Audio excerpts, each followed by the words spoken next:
Hi there, happy hump day and welcome to Wednesday. I hope you're having an amazing week. So career change. Obviously career change is something that I'm quite comfortable with. I've done it oodles of time through my career and you may have done the same.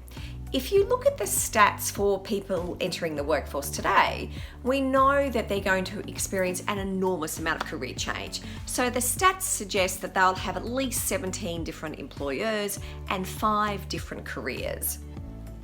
For you right now, are you thinking about a career change? Or have you just experienced a career change?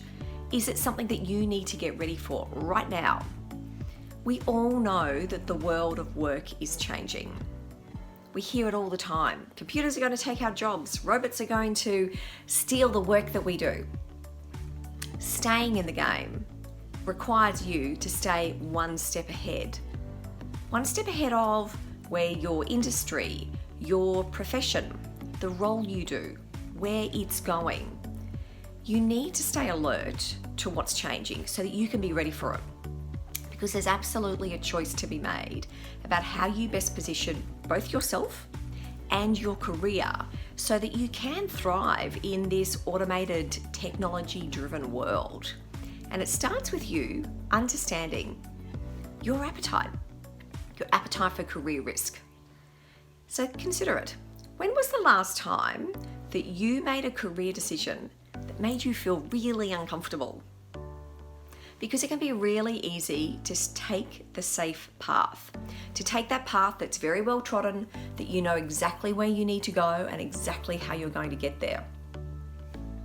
But that may not be the best thing for you, because sometimes to get to where you want to get to, it's actually better to take a path that's a bit rocky, that's a bit harder, that has a bit more risk attached to it.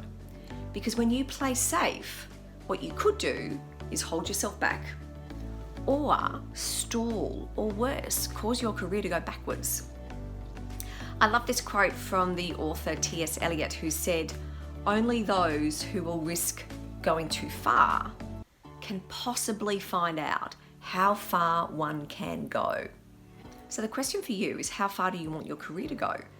And what level of risk are you willing to attach to that? And how willing are you to get uncomfortable?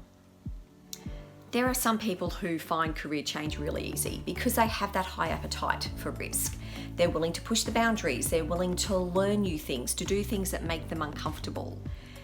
At the other extreme, there are people who really avoid career change. They find comfort in knowing exactly what they need to do. They don't want to expand the boundaries or push into new horizons. But by avoiding change, they may avoid learning and they may end up avoiding personal growth, which will have detrimental outcomes for them. Many of us will actually be somewhere in the middle of those two extremes. What I'd love you to consider is, where do I need to be on that spectrum, that level of risk? What do I need? Where am I now? Where should I be? Because the reality is that most of us are going to need to get more comfortable with career change, and that career change involves a form of career reinvention. And a key part of that is elevating your awareness of what's happening around you. Where your industry, your sector, your profession is going, where it is you want to get to, and what are the skills that you need to acquire so that you're ready to adapt and thrive in this new future. Ignoring the change doesn't mean it goes away. Ignoring the change just means that when it happens, you're not ready for it, and that's not a good place to be. So I'd really encourage you, dig in, start thinking about it. Where's the world going? And what's the part that you want to play in that? How are you going to be ready for it? Because it's your career, and this is your chance to be the leader of your career. Take care, and I'll see you next week.